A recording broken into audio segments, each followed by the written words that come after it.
And now we get to number 30 on the IMDB Bottom 100, 2022's Jeepers Creepers Reborn, available on Hulu, just in time for Halloween. I swear that was a coincidence, although now I'm actually kind of rushing to get it out by then. The fourth installment of the Jeepers Creepers franchise. I remember when the first one came out in 2001, or at least I remember seeing this poster a few times.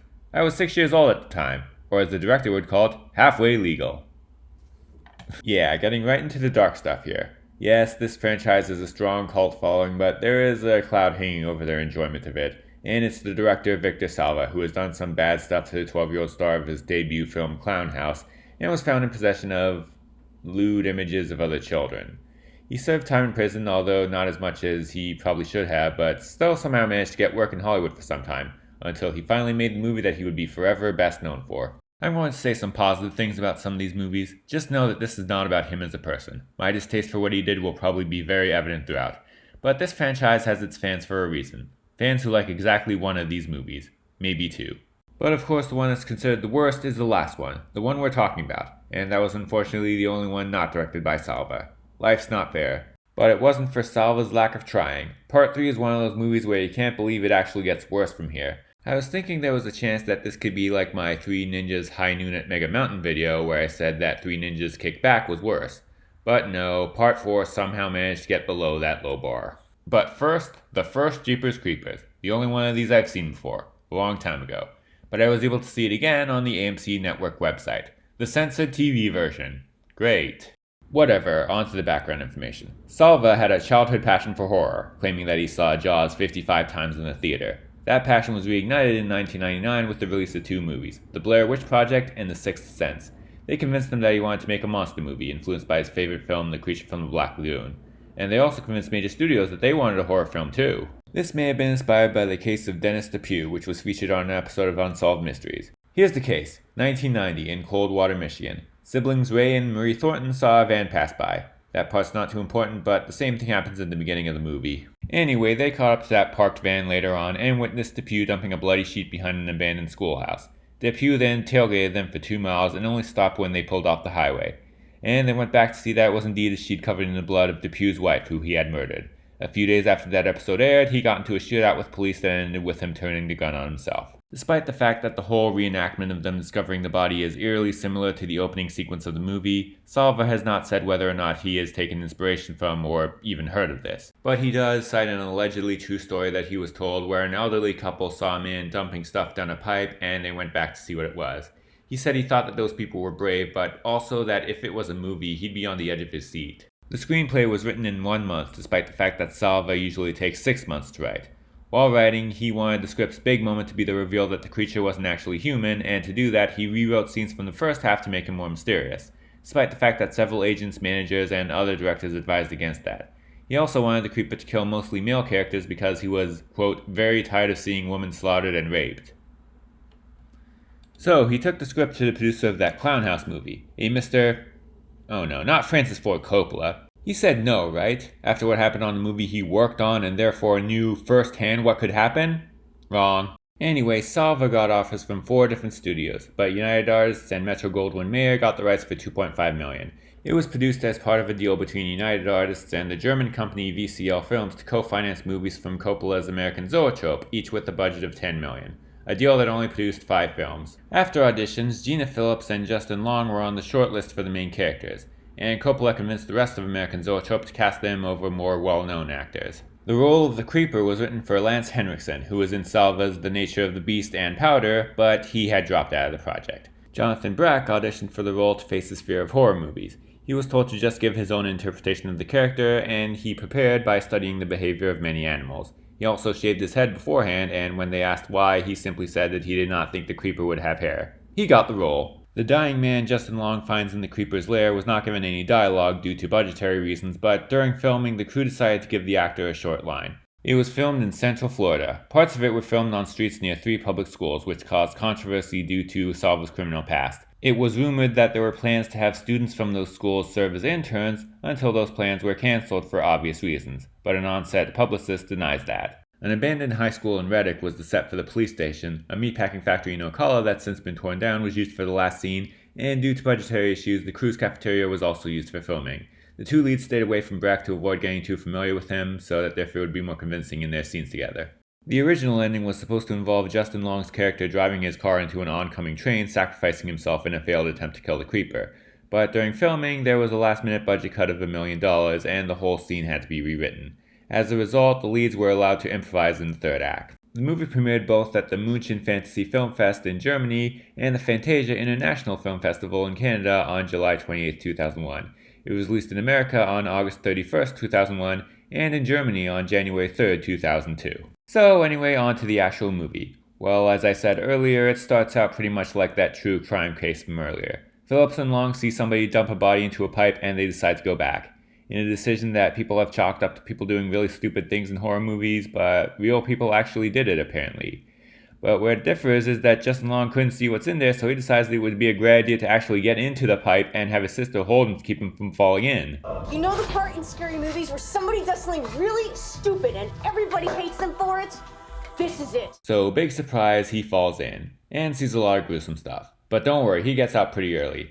Actually, worry again because now the guy's chasing them, and he's not human. The title comes from an old song that plays a small part, mostly in a scene near the end where it plays on a creepy gramophone.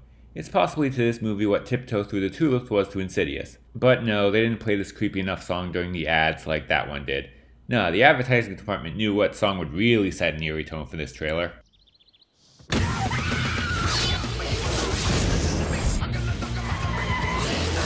In my Rollerball video, I mentioned that it had a Limp Bizkit song in its trailer, but at least that song reflected what that movie was actually like. To be fair, the first half or so of this trailer makes it look scary and more like the tone that the movie actually has. It's just the second half that promises a less scary, more popcorny nu metal version. You think he's dead? They never are. No! Jeepers Creepers. The first half is scarier than the second half? Maybe this is the perfect trailer for this movie. The thing that even the negative reviews for this movie have in common is that they all praise the opening sequence and actually the entire first half or so. And yes, that is the high point. I've thought in the past, like a lot of people, that the characters were dumb even by horror movie standards in this beginning, but now that there was at least one or two times where that actually happened, I'm not sure what to think anymore. Turns out it's not unrealistic for people to do that. They just need to watch more horror movies. You think he's dead? They never are. Actually, the dumb part was getting into the pipe, so yeah, this guy's still an idiot. It was because of this that I kind of remembered Long's character as more of a dumb horror movie character, but he's a little more likable than that. These are just two kids in over their heads just because one of them made a bad decision. They are really good horror protagonists. Justin Long has kind of become a fan favorite scream king for this and movies like Barbarian and some other stuff, but Gina Phillips is also pretty much on his level throughout. It also makes the downer ending more sad. In hindsight, that may have been one of the biggest reasons why it was divisive among audiences too, scoring an awful D rating on CinemaScore. People just don't like depressing endings, even when they're watching a damn horror movie. To be fair, it doesn't look like that kind of horror movie from the trailer. You think he's dead? They never are. Once again, CinemaScore is just from polls for people leaving the theater. It means nothing. That suspenseful opening sequence leads to a scary first half or so. The two protagonists on a road in the middle of nowhere and someone wants to kill them. A psychological thriller that's all the better because of how mysterious the killer is.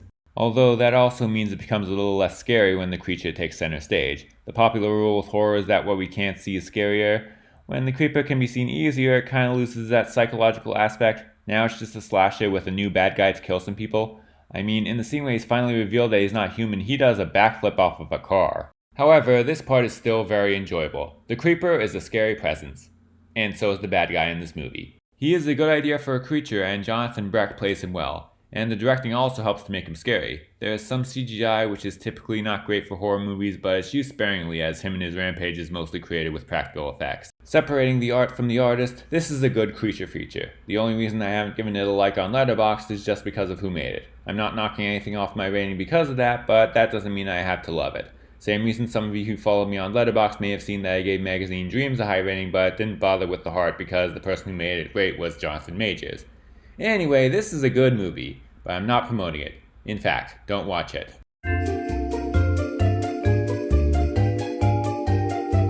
So it got mixed reviews, but still opened at number 1 at the box office with $15.8 million. At the time, the highest first weekend for a movie opening on Labor Day weekend, beating out the record held by The Crow City of Angels. Off that $10 million budget, it made $59.2 million globally. After a 2018 re-release in Colombia, that number rose to $59.4 million. It won the Fangoria Chainsaw Award for Best Wide Release Film, and Jonathan Breck won for Best Supporting Actor. It was also nominated for Best Film at the International Horror Guild Awards, and for the Saturn Award for Best Horror Film. Are you upset that Salvo was able to make a movie this good? Well, here's some good news. Jeepers Creepers 2. Okay, for the background information on the first one, I used the Wikipedia page, but also tried to back the stuff up on there by checking the source cited. For parts where the page was not available, I put it in if the source title seemed credible. Now for this one, the production segment is shorter, which is great for me since it took me forever to write the background for the first one. But it also cites only one source for the whole thing, the director's commentary, which is not easily available to me. So I'm just going to trust that it's actually there for now. Victor Salva returned as the sole writer and director, and Francis Ford Coppola produced yet again. It was shot on a road in Tejon Ranch, California. A part was written for the late rock star and actor in Blood Rain, which was also covered on the show, Meatloaf. I don't know who he was supposed to be, but he did not take the role. In a scene involving welding, actor Ray Wise's jacket caught on fire. It seems that he was unhurt. Many scenes that were in the planned but cancelled final act of the original were included in this movie, although I can't find out which parts they were or even confirm that they are even there. The last act of the sequel was inspired by Jaws. It premiered on Labor Day weekend once again in 2003, and since that's still the early 2000s, you know what that means for the trailer.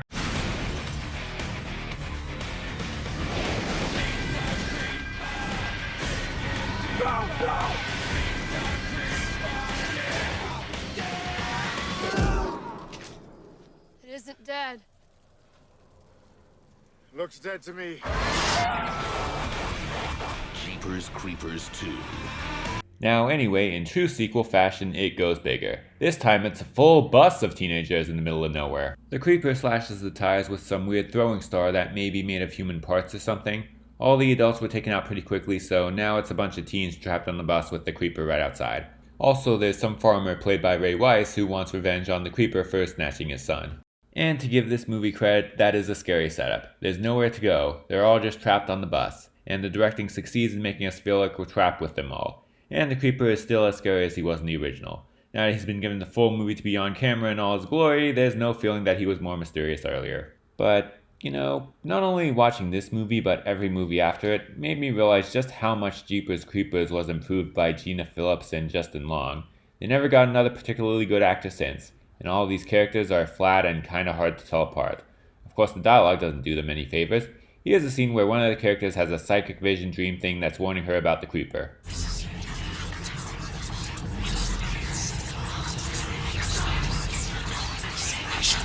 Every 23rd spring for 23 days it gets to eat.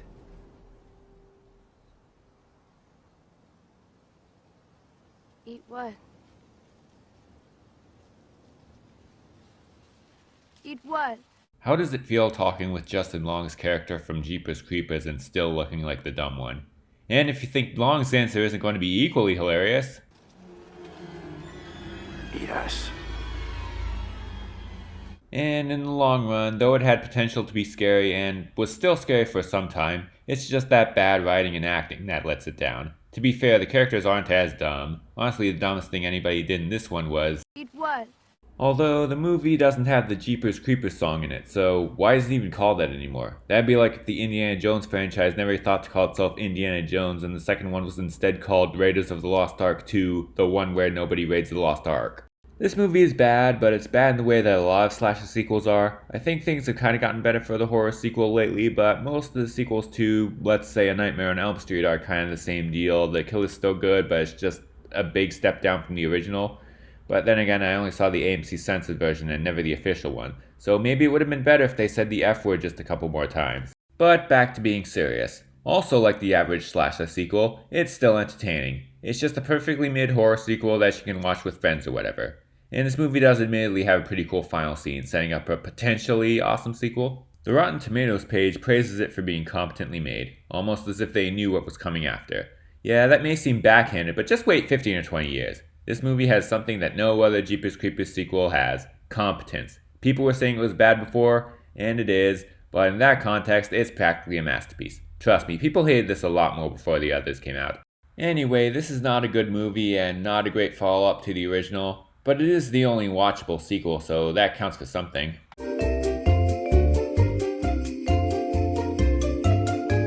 Anyway, the reviews were bad. CinemaScore says viewers gave it a C+, which is still higher than the D the original got. That's probably just because the people who didn't like the original sure as hell weren't going to see this. So that grade really just says that fans were disappointed. But despite that, it still beat the original's record for biggest opening weekend for a film opening on Labor Day weekend. And it held that record until 2005 when it was beaten by Transporter 2. At the time this is being recorded, it is now the 6th highest one, and the original is at number 9. It ended up making $63 million worldwide on a budget of $17 million, so of course, it was sequel time. Or was it? Despite how profitable the franchise had been, MGM planned to send this one straight to DVD, and even then it struggled to find financing. Originally, it was meant to be entitled Jeepers Creepers 3 The Creeper Walks Among Us, but then after the script was written, it was under the name Jeepers Creepers 3 Cathedral. It struggled to go into production for over a decade until finally in 2015, it was greenlit by Myriad Pictures. They were set to film in Vancouver in early 2016 until yet another setback. Canadian talent agencies warned a lot of people about Salva's criminal past, and as a result, the casting calls were cancelled and production was fucked again. However, in January of 2017, it was back in production in Louisiana, which apparently looks more like the Florida location of the first one, so at least something good came out of being kicked out of Canada. Jeepers Creepers 2 ended with a scene 23 years later where the farmer was awaiting the return of the creature, and Cathedral was set to continue that, and to feature the return of Gina Phillips, and that was exciting, until Salva announced that he threw out that script due to the fact that it was over a decade old, and this new one will take place between 1 and 2. This new script was given the truly ingenious title, Jeepers Creepers 3. This movie was released in theaters for only one day from Fathom Entertainment, on August 29, 2017. When it was coming out, I remember hearing that it had such a small release because of Salva's past. I haven't really found anything about that sourced on Wikipedia, but I believe it should at least be partially true. With the rise of the internet and social media, I think more people know about his crimes than back in the early 2000s. And of course, there was the rising tide of the then new Me Too movement. Either way, only one day, although it did add another date of October 4th, 2017. But just before it was released, another thing working against it. Even more controversy, which came after a version was sent to critics. They said the usual negative things that I'll probably look at least a little like what I'll say about it, but they also mentioned the fact that it hinted that the main character was a victim of rape, which they thought may have been less than tasteful given the director. Particularly when another character says, "Can you blame him though? I mean, look at her, the heart wants what it wants, am I right?" I'm going to presume that line was meant to paint that guy in a negative light, but what the fuck, Victor Salva? I can only presume that and not know for sure because after those reviews, they straight up took that line out of the movie before it was released to the general public. But now that line's out, we can now appreciate that this director's highly anticipated project they spent over a decade trying to make is now finally... Okay, you already know this isn't going to end well. This currently has a 3.9 on IMDB. The number 100 movie on the bottom 100 is at 3.8. That means that Jeepers Creepers 3 was only 0.1 away from being on the list. The best part about it is that it made people realize that Jeepers Creepers 2 wasn't that bad. Congratulations, Salva, you have an even worse failed passion project than Coppola. The biggest downgrade is in its production value. This movie looks a lot like a Sci-Fi Channel movie. Everything looks cheap, including the CGI, which honestly isn't as prominent as I thought it would be, but when it's on screen it looks terrible. The acting's also on that level too. But it's not like this would have been good if it just had a better production. The script also sucks, especially when compared to the first two. And yes, I did see the uncensored version of this. I got it from the library through the Canopy app. And as I said before, Jeepers Creepers Reborn was on Hulu. So I may not have been able to see the first two in all their uncut glory, but at least I got the two that were pretty much incompetent. This one opens with the cops examining the trunk of the Creeper's iconic truck. Of course, it's full of dead bodies. And they find out that this trunk is booby-trapped with spikes that come down as somebody passes by. When I saw that, I thought, oh, so basically the Creeper is Jigsaw now. I wasn't giving him enough credit. He turned this truck into the Batmobile pretty much. It drives by itself, it shoots harpoons and stuff, it releases these explosive things that basically seem to target other cars like the blue shell in Mario Kart. That metaphor was from an IGN review that was one of only 2 reviews that were linked on Metacritic, and I stole it because it's perfect. The point is they made the car into a villain and it's stupid. And the villain isn't that great anymore either. I'm sure the actor hasn't gotten any worse, but the scenes he's in are just... whatever. It probably didn't help how many of his scenes are in broad daylight. And back to the bad special effects. In one scene, the Creeper gets his head impaled on a spike non-fatally, and for some reason that causes one of his eyes to slowly pop out. And he basically looks like the bad guy in Roger Rabbit. Or more accurately, that Tim Burton creature from Wednesday. How are you supposed to take this seriously? And then we got our final girl. Honestly, I think I might have missed the implications about her past, meaning that either they took out a lot and made it very subtle, or I'm just bad at paying attention. Honestly, neither of those would come as a surprise to me. But anyway, I guess focusing more on her instead of an actual busload of people would allow her to be fleshed out a little more, but she kinda still isn't. She's no Gina Phillips or Justin Long. Also, there are some subplots. There are a couple cops who want revenge on the Creeper. They may have the most awkward performances of this entire franchise. And then there's the most potentially interesting one. The aunt of the main character survived the Creeper a while ago and has one of his severed hands. Oh yeah, he can grow back body parts by eating the parts of somebody else. I thought I would leave that out to avoid spoiling the only good one of these movies. Anyway, he probably just ate somebody's hand, so now he has a new, better hand now. So that old hand has magical powers or something, and the aunt and a bunch of other people are going to try to use it to find out what the Creeper actually is. If that makes you worried that they'll explain too much about him and make him less scary, don't worry, because it explains basically nothing. No, not in a they'll never find out type of way. They apparently find out everything about him, but the audience still has no clue, just like before, except now they're frustrated about it. In the end, they leave a sign for him saying that they know who he is, and he basically does the Darth Vader screaming no act.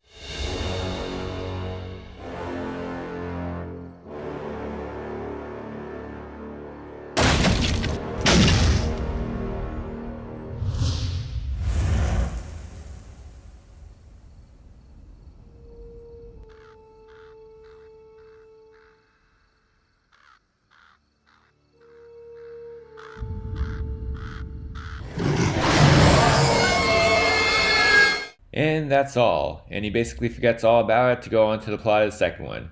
Speaking of which, after that reveal, there's a scene where a major character gets on a school bus the next morning and, horrific twist, it's the bus from the second one, which raises the question, how come he never brought that up? I mean, when you're being attacked by the exact same guy, you don't think that would be relevant to the situation? Maybe somebody can notice something in your story that can help? Also, is that supposed to be some kind of cruel twist of fate that he's going to die anyway? Because we never find out if he lives or not. It's not like it's a car wreck where the bus bursts into flames killing everyone. Some people were killed, some people weren't. In fact, statistically, most people probably got off alive. In fact, I could be wrong, but I think the only victims were the ones who were killed on screen. If he died, we would have seen an opening for the Creeper to do it. This dude is totally okay. And then comes the very last scene. Some may see it as a nice cameo and a cliffhanger to a much more interesting fourth one. I view it as the biggest insult of all. In it, it's 23 years later, Gina Phillips is back. And she's going to try to take the Creeper down, after the credits roll. Why not make that the movie? You rejected the idea because it was so old. Wouldn't the fact that so much time had passed only make it better, so that it's releasing closer to when it's actually 23 years later when the Creeper was set to return, so you actually know what the world would look like then? What's the point in going back to whatever this scene is? This entire movie basically had no impact on anything, which wouldn't be too bad if it wasn't setting up a sequel that's actually interesting, with that scene and the question of what do these people know about the Creeper. Why even bother with this? This movie is bad enough to be on the list. In fact, it's probably worse than half of what I've seen for this series. The production value is Z-grade schlock, especially bad coming after these two. The script is stupid and pointless. And worst of all, the trailer doesn't have any new metal in it, or that Creeper fake-out clip just before the title drop. The most clever thing about this movie is that the trailer says the film website is jeeperscreepers.com. Oh, and they don't play the song either. Jeepers Creepers. What? Wasn't that the song the guy sang or something? You know, bringing up that clip just reminded me that I forgot about the fact that these kids had heard of the events of the first movie as if it was an urban legend, even though, by the rules of the Creeper, that could have only happened less than 23 days ago. There's so much wrong with this movie, I somehow didn't have time to fit in that nitpick.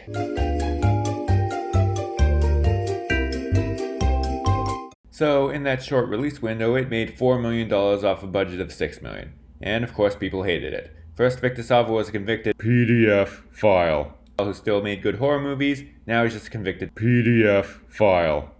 And to our dismay, we were almost certainly never going to see what happened when the Creeper woke up 23 years later. Or will we? No, we wouldn't. This one is completely different.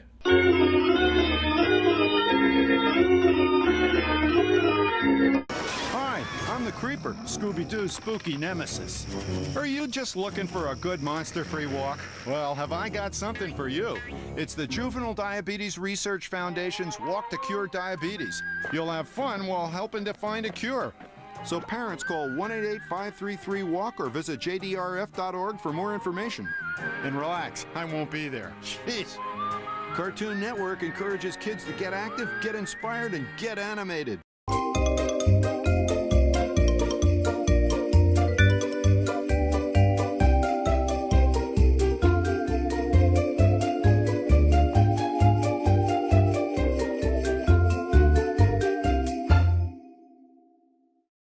Jeepers Creepers Reborn is a reboot, set outside the continuity of the trilogy. It was filmed in secret from completely different people, and some of the trailers and posters are here to let you know it's from acclaimed director not Victor Salva. This other, non-PDF file guy is Finnish director Timo Vuorensola, while it was written by Jake Seal and Sean Michael Argo. It was a co-production between America, the UK, and Finland. Production started in 2020 in Jackson, Louisiana before moving to the UK. In 2021, distribution rights were bought by Screen Media, who had previously distributed Jeepers Creepers 3.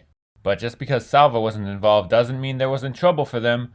What was it? The people behind the actual trilogy. Myriad Pictures, who made Jeepers Creepers 2 and 3, filed a lawsuit against them for producing the film without their permission. That case is still ongoing at the time of me writing this, so there is a chance that this movie's existence may be illegal. Really? You guys committed property fraud to do this movie? Despite the lawsuit, it was released in America in 2022 in limited release for only 3 days through Fathom Events, and got similarly small releases in other countries. Well, it's out, and it's not like it could be much worse than 3, right? Granted, this isn't as much of a drop in quality as the other 2 sequels, but 3 set a very low bar. It's hard to get that much worse. It opens on a recreation of the opening sequence of the original, except this time it actually is an elderly couple. It's pretty much the same situation. They see the creeper dumping a body, and then his truck chases them a little. Except that truck looks different, just like a regular truck. The creeper's car in the trilogy had its own personality, even before we found out it was basically the Batmobile. What a downgrade. Although that might not actually be what it looks like, because it's revealed that this was just a reenactment on some show that's basically a fictionalized version of Unsolved Mysteries. Is that also a reference to the true story that's probably behind the franchise? I don't know. But it's being watched by a man on his phone as he sits in the passenger seat on his way through another rural street. The 2 people here are our main characters, a boyfriend and girlfriend, with heavy British accents. Are they here on vacation, or did the actors just forget that this takes place in the American South? I don't know that either. But this movie takes place in America, and fellow movie in the series Winnie the Pooh Blood and Honey is an all-British movie that takes place in Britain. Guess which one has the thicker British accents? Anyway, the boyfriend is really into the paranormal and dragged the girlfriend to a festival for that kind of thing, which is apparently big enough that it has at least 2 people coming all the way from Britain. The man takes particular interest in the creeper. It's revealed that there are 3 movies about that one, with some name that the girl couldn't remember, but it's some variation of Creepy Creeper or something. Anyway, when they go to their destination, the man enters them into a raffle and they win, meaning that they are lucky enough to go into an old creepy house that has been converted into an escape room, except the people in charge are actually bringing them in to be fed to the creeper. Also, there's a camera crew with them so that there can be more kills. And if you thought the production value in Jeepers Creepers 3 was bad, you ain't seen nothing yet. For as cheap as it looked, at the very least it looked like it was shot in actual places. Half of this movie was filmed in front of a bad green screen. I guess it was really necessary to recreate the experience of going outside. It's basically on the level of that last movie I watched for this series, Adi Purush, for the green screen, not the creature designs. Although there is one scene of people throwing something that is on par with the creature effects in that movie. I guess we're just in the bad green screen part of the list. And beyond that, it still has a lot of the other complaints I have with 3. Subpar acting, uninteresting characters, uninspired story. Except while that one felt like a Sci-Fi Channel movie, this one feels like something even worse. I guess to its credit, the last act isn't as dumb as that of the 3rd movie, but the whole story still manages to feel just as pointless. Something that's impressive considering how it doesn't have any better sequels to get in the way of. It doesn't even tease a sequel that's as interesting. The ending is basically just the usual close-up of the dead killer's face until suddenly, surprise, you all saw coming, he's not actually dead. But before that, the story still does have its share of dumb. As you may remember, the creeper grows body parts by eating them off of other people, and in this one, he takes particular interest with the heroine, who has just found out that she's pregnant and she wants to eat her baby? Was this movie written by DeviantArt? No, he doesn't actually want the baby. The thing is that apparently he'll receive its life force or something and live forever. Okay, ignoring how stupid that is, how long has he been around for? Because I had the impression that he was already immortal. He only comes out every 23 years for 23 days each and then hibernates the rest of the time. So if he lives a human lifespan of, let's say, 80 years, does that mean he can only attack 3 or 4 times? because that's not exactly enough to grow a reputation or a cult to bring you pregnant women. Also, before we get to the festival, there's a scene of the girlfriend engaging in foreplay by dressing up in various costumes of horror icons and also one of Harley Quinn in Suicide Squad, and it's cheesy and terrible. This one also doesn't have the scares of the first two, and sure, let's say what the third one probably wanted to be. Say what you will about Sava, but he knows he wants to create genuine dread in the audience. This one is just a normal slasher. A bunch of people alone in a house where something tries to pick them off one by one. I'd say it's much more focused on blood and gore than actual scares, but honestly it's not even that bloody. It has a decent amount, I guess, but nothing too much. It's not even on the level of the first two, which once again were more focused on actual horror. Also, once again, those were the TV edits. But don't think there isn't any creepy stuff in it, because like the original, the Creeper still has an interest in scary gramophones, and takes ill-timed breaks to play a record of his favorite old song. You know the one, Jeepers Creepers. Wait, what is this? Jeepers, baby. Yeah, those hungry eyes you give me. Here is baby. Yep, apparently the people who own the right to the Jeepers Creepers song were only willing to give permission once and only to a convicted PDF file. Now the heroine's big one-liner, which I'm sure would have killed otherwise, makes no sense. How do you like those peepers, bitch? However, since this came out after Insidious, they knew it would be scary to put that song in the trailer. In fact, they were able to put the actual Jeepers Creepers song in the teaser. Sounds awesome, until the actual trailer comes along and...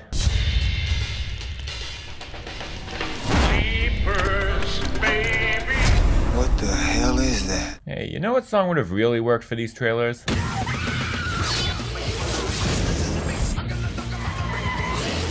It's scary because he's gonna talk about some freaky shit now. Anyway, this movie did not rebirth the franchise, getting a 0% on Rotten Tomatoes. The Wikipedia page says that it is considered one of the worst movies of all time, and it provides a link to the Wikipedia page for movies considered the worst, where that movie is notably absent. Which one is it, Wikipedia? Alright, but it is worse than Winnie the Pooh, Blood and Honey. Anyway, it made $6.1 million worldwide. I couldn't find out what the budget was. In conclusion, despite some fresh, non-evil talent and a slightly less horrible story, this still somehow manages to be worse than Jeepers Creepers 3, which at least felt like an actual movie that filmed somewhere. Normally this would be a case of leave the franchise to the people who made it, but then again, nobody wants that.